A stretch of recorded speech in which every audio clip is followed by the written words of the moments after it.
Por favor, no te creas la mentira. Es que nadie lo va a hacer mejor que yo. Esto es Mi Tech Person, episodio número 34. Tú sabes que ya llegaste al punto en el que tú necesitas soltar, delegar y liberarte de esas cargas que son necesarias para tu negocio, pero consumen de tu tiempo y no las deberías estar haciendo.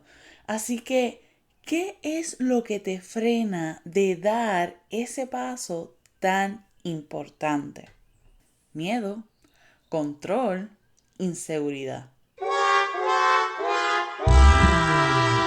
Esas son las palabras que resumen el por qué frenas. Yo he escuchado a varias líderes, y líderes entre comillas, decir, es que no hay nadie que lo haga como yo. O es que yo tengo unos procesos que prefiero corroborar esto y aquello. Y esa es la falacia más grande que pueden decir. Y lo sabes. Tienes problemas de confianza. Pero vamos a ser realistas. Todos sufrimos de este mal. El ser humano es la especie más cruel y egoísta que existe. Ya yo te lo compartía en uno de mis newsletters, que por cierto, si aún tú no eres parte de mi lista de correo, tú no sabes de lo que te estás perdiendo. Así que obviamente te voy a compartir el enlace en las notas de este episodio. El ser humano tiene un instinto animal que siempre le hace creer que es superior al otro. Y esto sin importar qué, porque al final del día el más apto es el que sobrevive, ¿o no? Así que, ¿cómo se traduce esto? En desconfianza. Una desconfianza que no te deja avanzar ni progresar con tu negocio. Y oye, yo sé por lo que estás pasando. Yo lo he experimentado. Y te cuento que desde muy pequeñita, he sido una líder innata. Y si no, pregunta a mi madre que la metí en miles de revoluciones por mi invento. Y todavía tengo un recuerdo muy vivo de mi maestra de primer grado, que ella solía llamarme la viejita. Y a mi hermano también, de hecho. Y esto porque yo no me comportaba como mis compañeros, la capacidad que tenía era bien distinta, las cosas que hacía y decía, cómo me expresaba y todo, era una tremenda rara. De hecho, yo suelo decir que soy un espécimen raro, pero a mucho orgullo. Siempre voy en contra de la corriente y agraciadamente puedo ver lo que otros a simple vista no. Y antes yo luchaba mucho con esto, pero poco a poco he ido abrazando este superpoder que antes no lo veía así. Y cuando estaba en el kindergarten, yo prefería rechazar ofertas de juegos de mis compañeros por quedarme en el salón organizando que si el escritorio de la maestra, el salón en sí o lo que apareciera.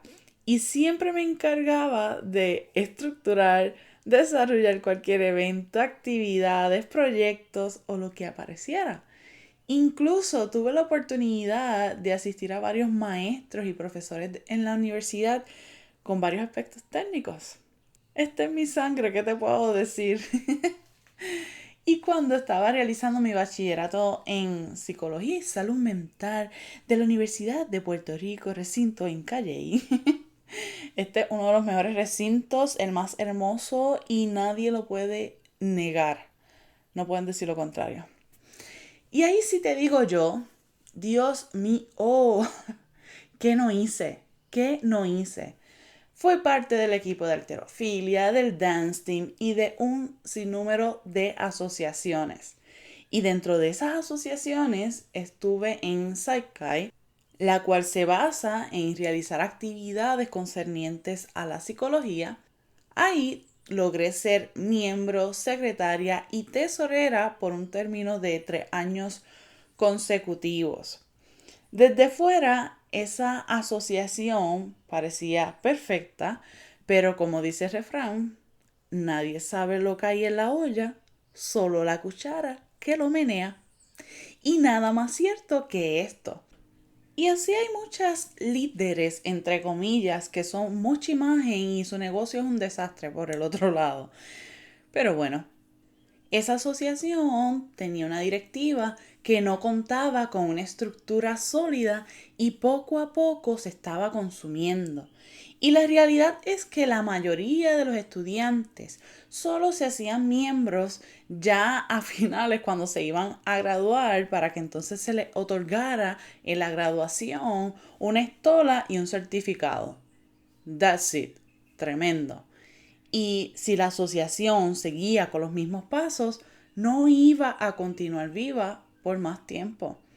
Así que luego de ser miembro durante un año, yo decidí postularme como secretaria en una reunión de miembros a la cual solo asistieron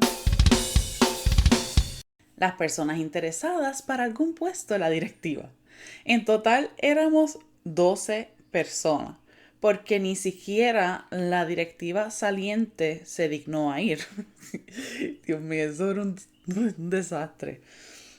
Pero, como una vez dijo Gandhi, debe ser el cambio que deseas ver en el mundo. Y aunque suene poético, es cierto, así que yo estaba decidida en transformar la asociación y dejaron que sea un granito, porque con un granito es que se comienza. En los primeros 2 meses ya yo había formado la estructura de la asociación con activos tales como reglamento, normas y procesos de reclutamiento, suscripciones, creación de actividades y simposios, actualizado listas, un montón de cosas.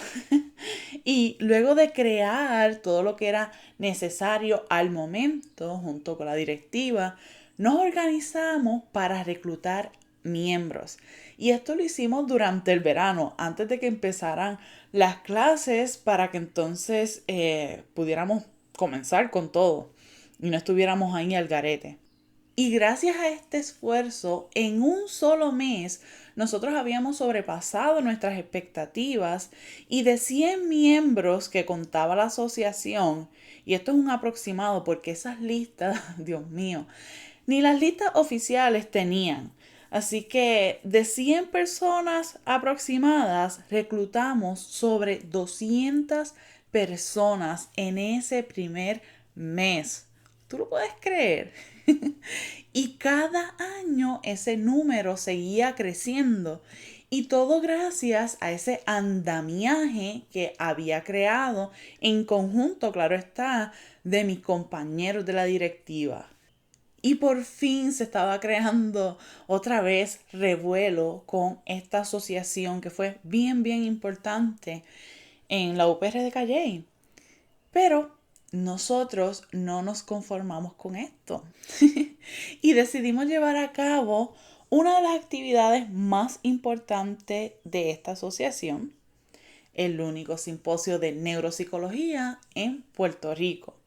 Y no teníamos ni idea de lo que teníamos que hacer, que se necesitaba, nada. Lo único que sí sabíamos es que no iba a ser para nada sencillo, pero junto con la presidenta de la asociación, que, Dios mío, la abrazo y si algún día escucha esto, un besote para ti.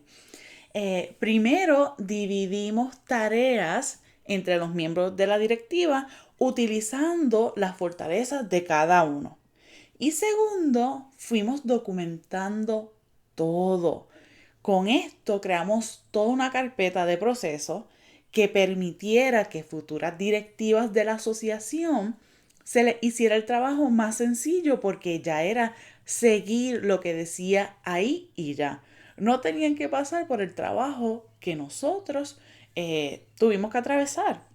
Y para nuestra sorpresa, el proceso fue mucho mejor de lo que esperábamos y todo estaba fluyendo como se debía.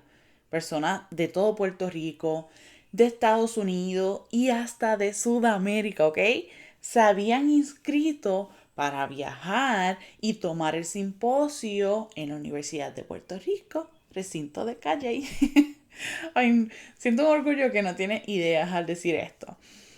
Personas creyeron que ni siquiera iba a ser posible que hiciéramos este simposio y logramos con las promociones que hicimos sin anuncios ni nada, fue completamente orgánico, que llegaran personas fuera de Puerto Rico. Así que esto nada más era un gran logro. Pero unas semanas antes de que sucediera el simposio, algo terrible me sucedió. Me rompí por primera vez el menisco lateral de mi rodilla derecha. ¿Recuerdas que te dije que estaba en cuanta asociación y cosa había?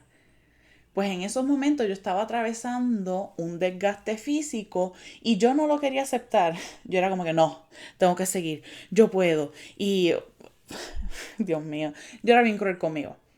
Le he bajado revoluciones, pero sí, me exigía muchísimo, muchísimo más.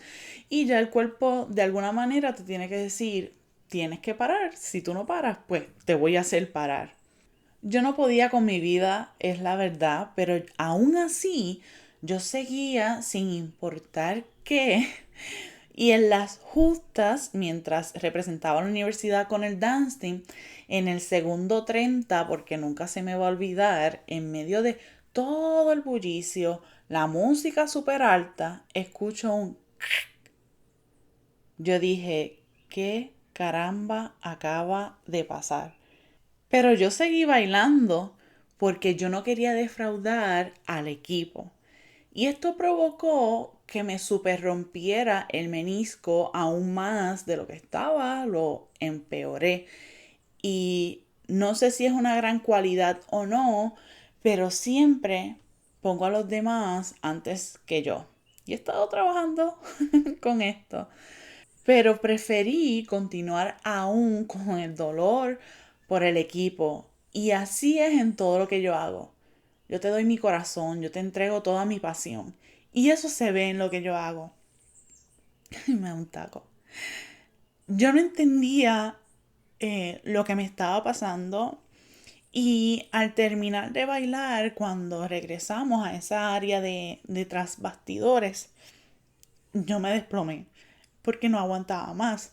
Yo estaba conteniéndolo todo, seguía hasta el final. Y recuerdo que el asistente de coach, cuando salgo de escenario, lo toco por la espalda y le digo, no puedo más. Y ahí fue que me desplomé. Y aún estando así, yo tuve que esperar que el evento completo finalizara porque no nos podíamos ir hasta que no pasaran premiaciones. Y nosotros fuimos de los primeros en bailar. Después de eso, fueron a comer y yo todavía estaba con ese dolor, no me podía ni siquiera subir o bajar bien de la guagua. Horrible. Dios mío, esas horas fueron tan interminables. Y después de ahí regresamos a la universidad porque nos tenían que llevar de regreso a la universidad. Para entonces que por fin me llevaran a emergencias. Y a emergencias me llevó una compañera. Recuerdo que yo no me atrevía a llamar a mi mamá porque era de madrugada. Yo no quería que se asustara, pero necesitaba de su ayuda. Así que de naranjito, ella llegó a Calle como un relámpago y me encontró así, toda producida, toda maquillada, con vestimenta. Te voy a dejar la foto por Instagram para que me veas cómo fue que mi mamá me encontró en esos momentos por emergencia. Y una vez la adrenalina se fue de mi cuerpo, el dolor era mucho, mucho peor. Y recuerdo que durante el camino, cuando salimos de emergencia, porque no me pudieron decir bien qué era lo que tenía, eh, se me movía, parece que se había pillado también un nervio y se movía sin yo quererlo. Y me dolía aún más. Cuando llegamos a mi casa no tenía ni silla de ruedas, no teníamos ni muletas, nada. Y mi mamá tuvo que coger una silla de escritorio que teníamos aquí en la casa. Y para poder subirme, bajarme de la guagua, subirme a la casa, ella sola. Fue un proceso bien fuerte. Yo no dormí para nada esa noche por el dolor. Y ya cuando por fin logro ir al ortopeda, que me hacen las pruebas y todo, él me mira y me dice, hay que operarte". Pero en ese momento yo tenía el plan del gobierno y todo se atrasaba. Y ese doctor que me vio, como hicieron cambios en el gobierno, eh, ya no me podía operar. Había que buscar un nuevo ortopeda que ahora sí cubriera, que estuviera dentro de la región y empezar desde cero con el proceso. Y eso se fue extendiendo y mi pierna se deformó un poco, y al día de hoy es bien diferente. Mi rodilla no se ve como antes, pero fue por todo ese proceso. Y en ese proceso, a mí el mundo se me vino abajo, como podrás escuchar o deducir. Tenía muchos pensamientos negativos y para colmo, yo temía que el simposio se transformara en un terrible desastre. ¿Cómo iba a funcionar si yo era la que conocía cómo se movía todo? Y ahí fue cuando yo recibí un balde de agua fría, por no decir una tremenda bofetada. A la mala aprendí que yo no soy indispensable. Ese simposio corrió como tenía que ser y hasta mucho mejor, me atrevo a decirlo con toda la confianza del mundo. Al final, la estructura que yo había diseñado en conjunto también con mis compañeros funcionó. Pero mi mente egocentrista se creía que sin mí nada iba a funcionar y que todo iba a ser un desastre. Tristemente, esto le sucede a muchas líderes. Tienen la cabeza en la Lalandia y aún no se han dado cuenta que con un simple chasquido todo puede cambiar. Yo sé que este no es el tipo de argumento que tú esperas que yo te comparta por aquí, pero no eres indispensable. Y es mejor que te lo diga yo con toda la sinceridad del mundo, a que ya sea muy tarde cuando tú te estés dando cuenta, cuando tengas un desgaste, cuando ya no disfrutes tu emprendimiento, cuando estés ahogada, busques ayuda y no la encuentres. Y que si encuentras ayuda, quizás sean de estas personas espantosas, que es la palabra que utilizo ahora, que te quieren coger de lo que tú no eres para su propio beneficio. Mientras más rápido lo reconozcas y lo entiendas, mejor. Cuando tú aprendes a soltar, a delegar y a confiar, todo comienza a marchar sobre ruedas. De lo contrario, solo te estás desgastando poco a poco y solo por tu inseguridad.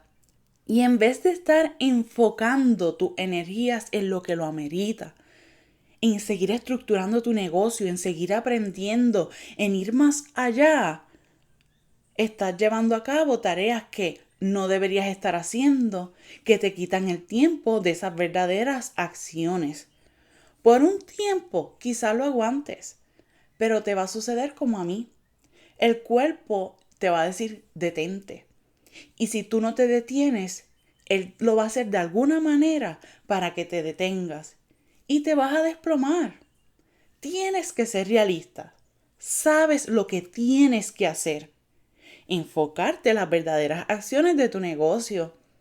Y quizás sea repetitiva con esto, pero es que he visto cómo líderes, vuelvo entre comillas, se creen esta falacia y cuando ya no aguantan más, es demasiado tarde.